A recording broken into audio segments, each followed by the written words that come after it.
Hello, good morning, good afternoon, good evening, wherever you are. Welcome to another episode on Talk Architecture Podcast. I'm your host, Naziaty Mohd Yaacob, and today's topic is to do with identity politics. Not just identity, but the politics side of it. May it be to do with architecture, the architect, architectural designer, and other designers. My interest on this topic comes from, at first, disability identity. But then I reflect on the architect identity, in which I identify with. I would like to put aside the argument regarding whether you're a professional architect, a registered architect under the registration board, or that you were trained as an architect, and that you are not an architect that is licensed, but someone who does architecture for many, many years, be it as a designer or a design practitioner, or be it as an academic. At one point or another during your lifetime, you wanted to be a registered professional, but you could have been, doesn't have the time to do it, or you tried to do it, but it didn't work or it didn't work out and so on. But someone who started in architecture when they were in their 20s, usually until they're in their 60s. Now that's 40 years long. 20 plus 40, 60. 20 years long, 20 to 40 years long. So when you said 40 years long, like myself, I still identify myself as an architect. So we're going to put aside that debate. Identity politics is something that is around us, in which one would put us higher or better or well regarded or certified than other people. But that doesn't matter actually, because that's to do with institutional affiliation. What we want to do is about the self, the human being, how the human being operate, to do with the psyche, psychology, to do with identity in a sense, how one feels. And that is something that is inside of you. And whether you profess it or not, that is something that you can keep, you can have, and no one can take that away from you. Of course, we're thinking about a situation where there is no coercion or there is no penalty or punitive measures to go against something, or something that is in the professional way that we think about what is professionals and what are professionalism in some contexts. We're not thinking about that. We're talking about the validation of yourself, your worth, to identify as one, as an architect. Now, why I'm going to talk about this is because I would like to put into context architecture education. Architecture education, as we know it, is some sort of a lifelong learning of a person who will identify themselves or has identified themselves as an architect, even though they were a student. Now, it's an operative word more than anything else, because we'd like to have the knowledge of understanding this in order to solve problems. It's like ideas that we can brainstorm in order to solve problems. And what is the problem? The problem is there are people being trained to be an architect that feel that they need to leave the profession. Does that make them less of an architect? So it's kind of like a flexible thing, your life. Flexible yet adaptable to certain situations, in which you were trained in the architecture field, but you're in the field, you're in the area, but the job role is it could be different. traditional job roles, from God knows when, I think it was the 19th century when the architecture profession was established. And that was something that was taught to you in school, in architecture school, about the history of architecture, about the history of the profession, and so on. Thinking that you're an architect, or feeling more likely that you're identifying as one, makes you be part of something, part of a community, which are people who love architecture or like architecture or have their job in the architectural field. So you are part of this so-called family or community who has taken into architecture at a very young age, in about your 20s, and you have dallied and dabbled in architecture, and some of you decided to take the traditional path in being an architect, meaning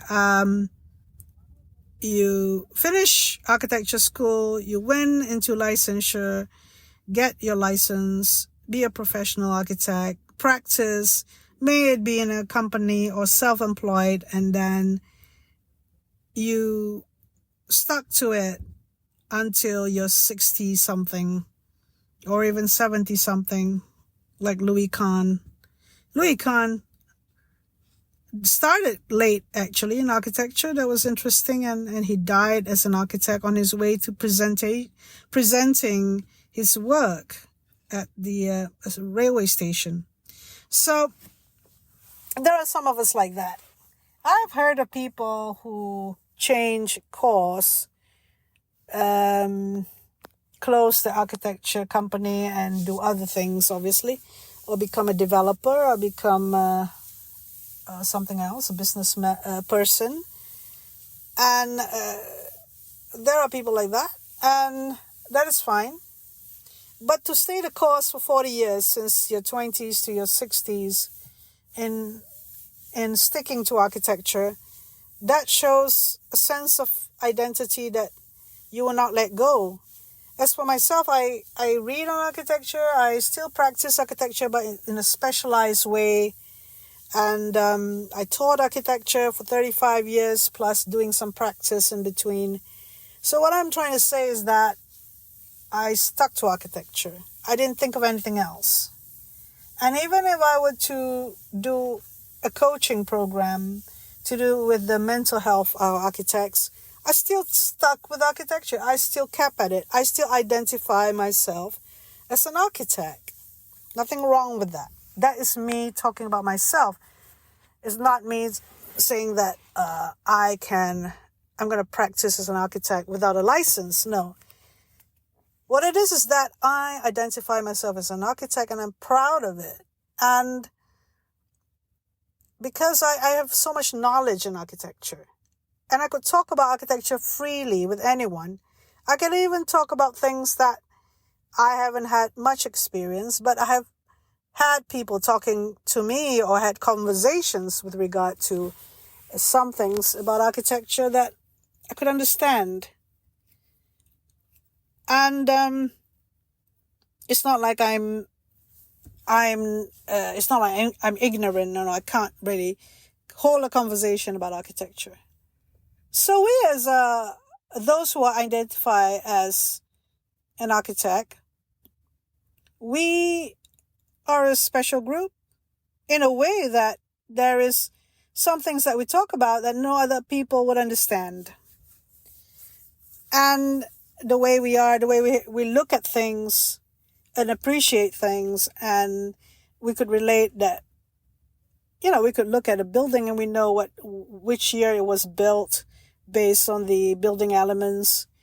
We could, we can even go into fashion, or we can even go into other designs, because we have that sensibilities of understanding about styling. We have the sensibilities of the context or the history of that time.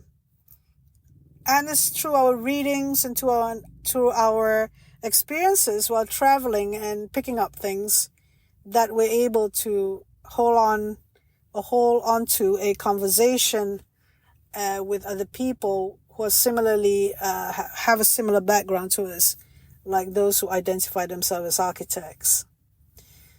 So this is something that I would like to touch upon when I talk about identity politics. Politics is something that you'd think about a hierarchy of power. And there need to be a control of the use of the word architect out there because of identity politics in architecture and the architect in different countries. Some countries would penalize someone who use themselves, who use it to professionally or in business context, the word architect. They would penalize you, but they won't really care whether you talk about it at all or you call yourself an architect. Meaning that they know that it's not really something that is harmful to them because the system works for them. So in a country where the system doesn't really protect the architect, they would be protective of the word architect, and they would be extra cautious or extra mindful of whether other people misappropriate the name architect. So you see, depending on how stable the situation is in that country with regard to that profession. And I wouldn't say more than that, because if I were to say anything more than that, it could be based on ignorance, or it could be based on someone who has not researched as much as they should.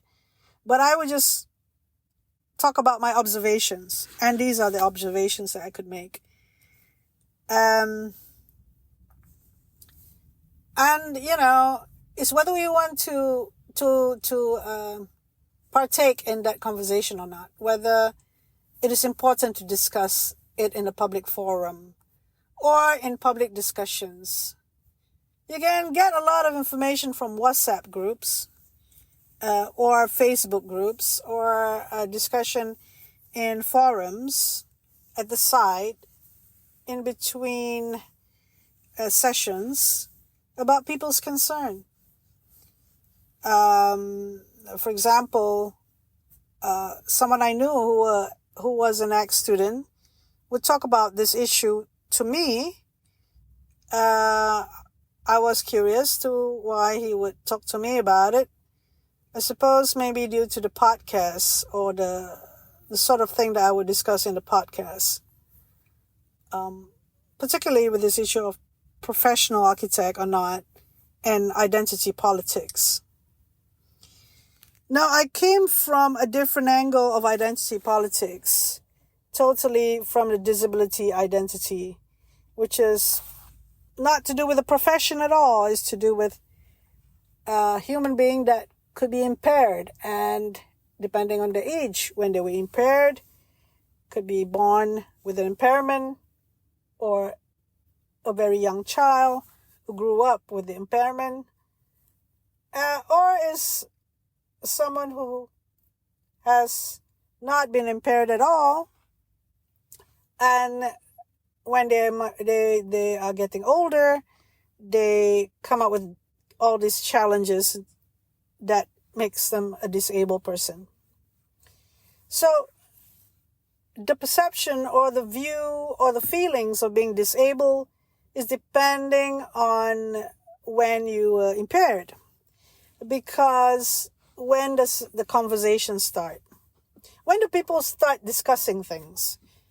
Is it when they're 20s? Is it when they're 30s? Is it when they're 40s, 50s, 60s? And why do they converse such things? Is it because they are an activist and they are concerned about what's social injustice or what's happening to disabled persons in that country, whether they have equal opportunities like everyone else, and participate in the mainstream of life. There are a lot of things that come into question when we talk about identity politics in the context of disability. So that's all I want to say, that I'm coming from this direction, this premise, when I discuss about identity politics. Because when it comes to disabled persons, now the hot topic in my country, Malaysia, is whether we want to change the word disabled persons to differently able person. And that was cited by the minister. Architects don't have that issue, do they? I mean, they don't have the Minister of Public Works or the minister in charge of the architecture profession telling the United Nations, we want to change the word architect to something else. You know, it's a profession thing. It's something to do with professional ethics and conduct. It has to do with professional practice and other aspects of the Architects Act.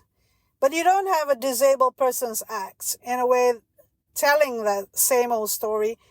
Well, we have the word disabled person, and they want to change it to differently abled by a non-disabled minister. I'm just contrasting, because these are the two identities that I have: a disabled person identity and an architect identity. You see, I'm just giving this identity politics this angle where the architect is very much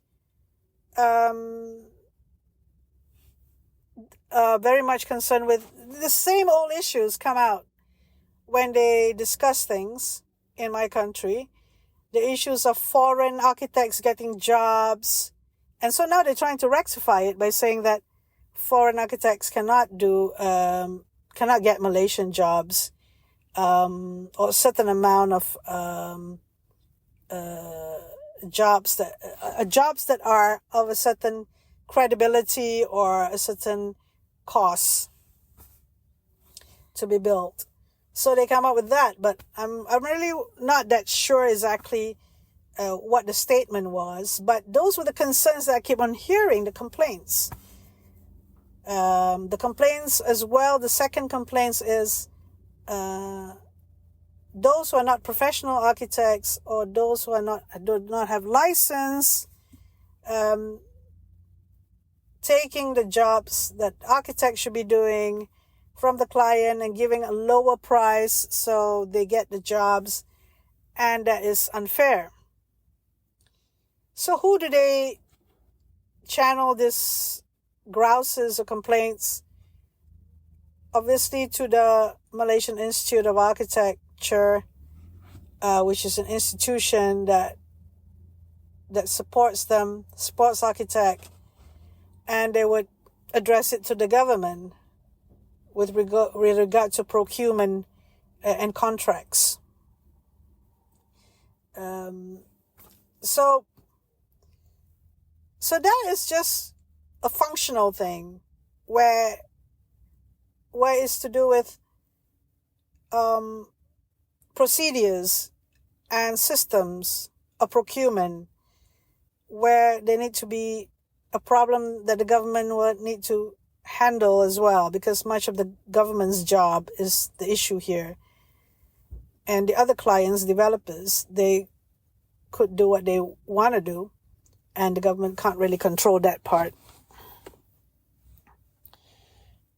So in business, architects are to do with businesses, and the cash flow issues of architecture companies in which they needed to survive is very much an issue with startups or companies that have one-man show or one-person show, and companies are just trying to survive on their own, younger architects setting out. And these, it can be either you will get to a level that you want to be, or get to a level, not get to that level and you lost money and you need to rethink and work with a company. Those are some of the problems that the architect has. And the identity of the architect become less of a designer, of someone who designed, but more of construction management and something which they did not think about, that they did not think that they're going to end up doing. So the architect's identity is flexible, adaptable throughout their life. In the whole of their life, since the 20s until their 60s, they could change or adapt to change. They could be self-employed, they could be employed by a company, or they could become an academic for a while, or they could be writing, or they could dabble in fashion or other design. And that is something, to be honest, legitimate, or that is something that is normal in a way, and that is something that is as natural as they can be because of the nature of architecture. It's not fixed. This profession called architecture, or the architect, it's not really a profession that is like medical profession, which is less in flux, which is more straightforward in a way that one doesn't veer that far from the main thing that one does. So, in conclusion, I would like to finish this identity politics topic, giving a summary of 1 or 2 points. The first point being that the identity politics as an architect is more to do with whether you're a professional or not a professional. The identity politics of architect could be 40 years worth of being an architect and being adaptable and flexible to the circumstances where you could be employed differently due to the cash flow issues and how you want to learn architecture, how you identify your love or your passion in architecture. And that in itself is a whole topic by itself. So maybe I will tackle the issue of identifying yourself as an architect and how you kept to it, how you have kept to being an architect, to feeling yourself as an architect, and why that is important to you. Cheers.